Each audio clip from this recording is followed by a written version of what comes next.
To understand why we like what we like is to better understand ourselves. By continuously questioning where joy is derived from, we allow the opportunity for self-actualization. The pursuit of positivity is a path towards progress, whereas an affinity for negativity is nothing but a hindrance towards both ourselves and others. This belief influences how I speak about anime. In the same format as my previous year's list, rather than providing traditional reviews for my favorite anime of 2018, I'll be sharing my interpretations of insights, themes, and philosophies that I found to be particularly poignant, outstanding aspects of anime that brought me joy. As usual, I follow two self-imposed rules. First, no sequels or continuations. Therefore, no JoJo, Lupin, or My Hero Academia.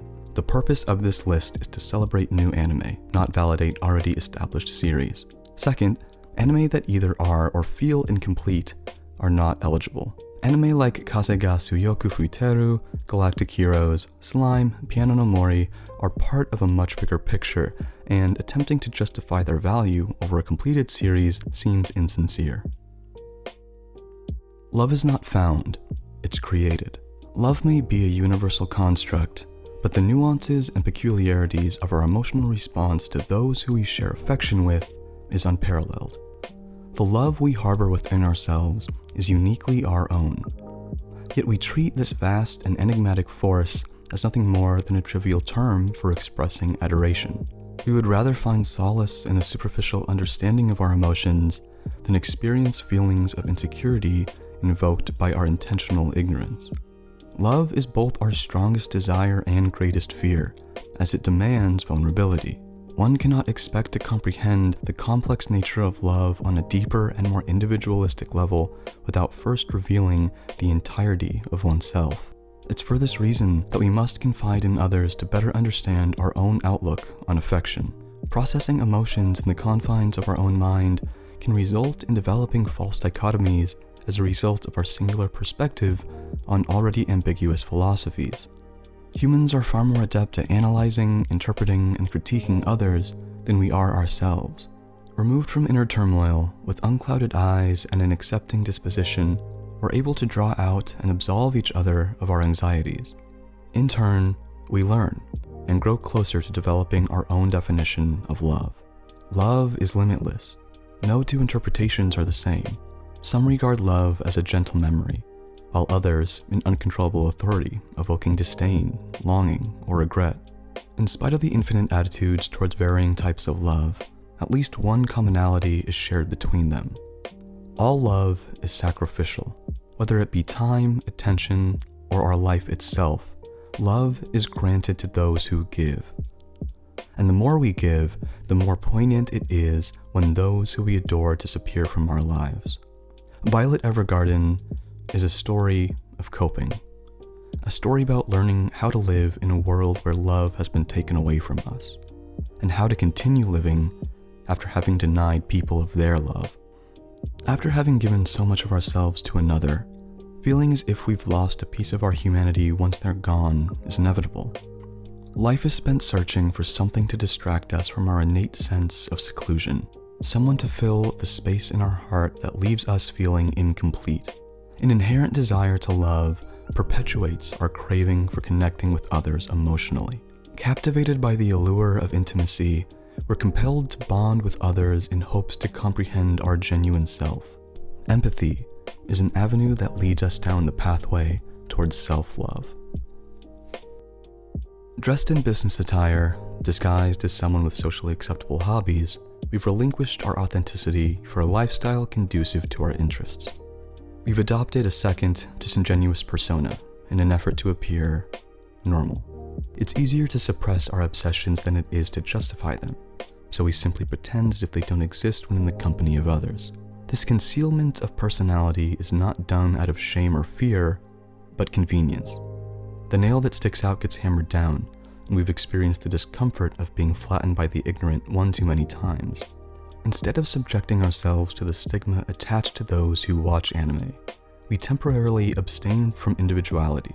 Confined to a cubicle, a cute two-dimensional girl stares back at us through our phone, acting as a reminder of who we are underneath this adult facade. Until, finally, we return home to wash away our false identity and revel in our true self.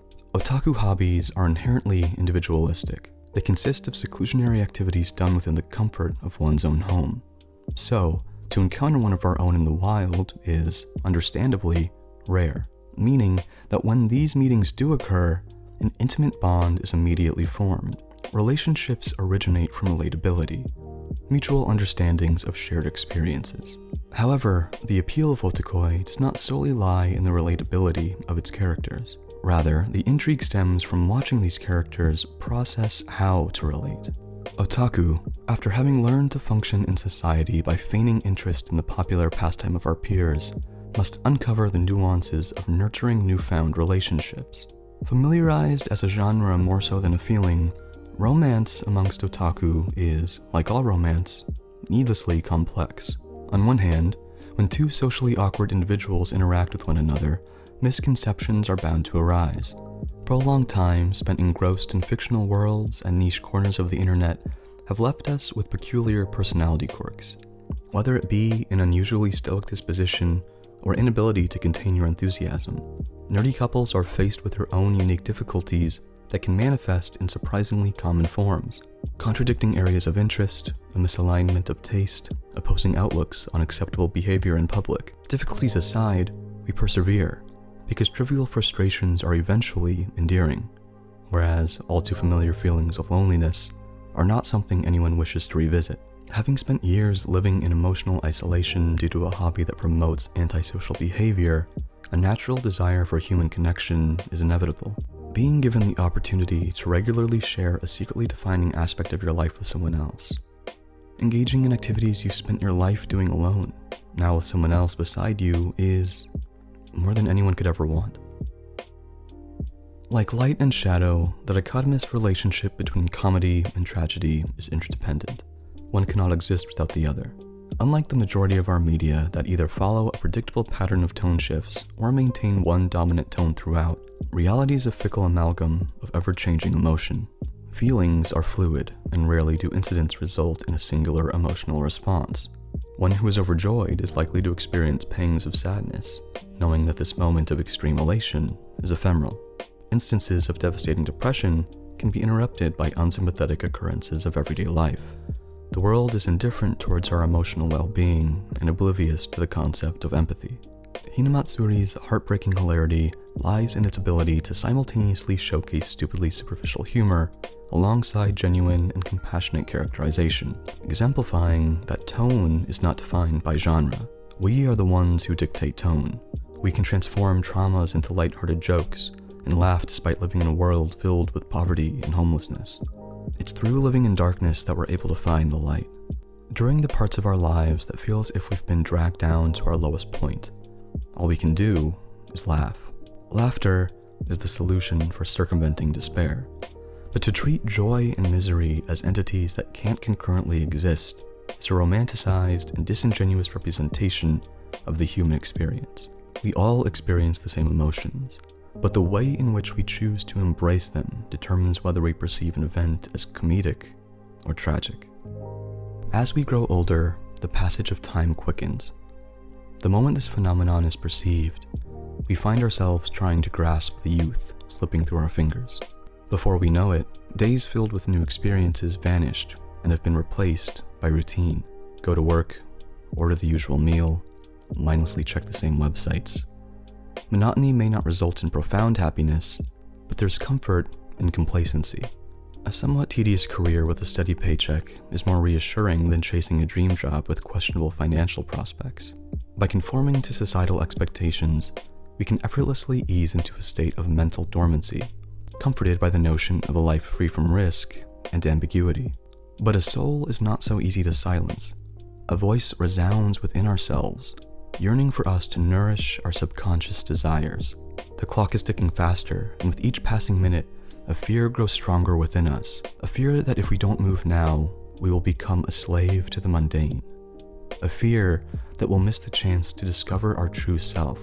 A fear of wasted youth. No anxiety is powerful enough to subdue the pent-up frustration of one who is fed up with their own stagnation.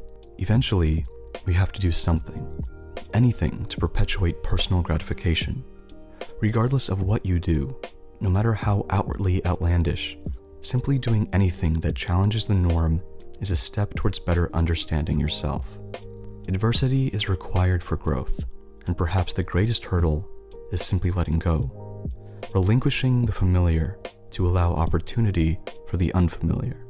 Once the personal journey of self-actualization has begun, those who share your aspirations will suddenly be made apparent.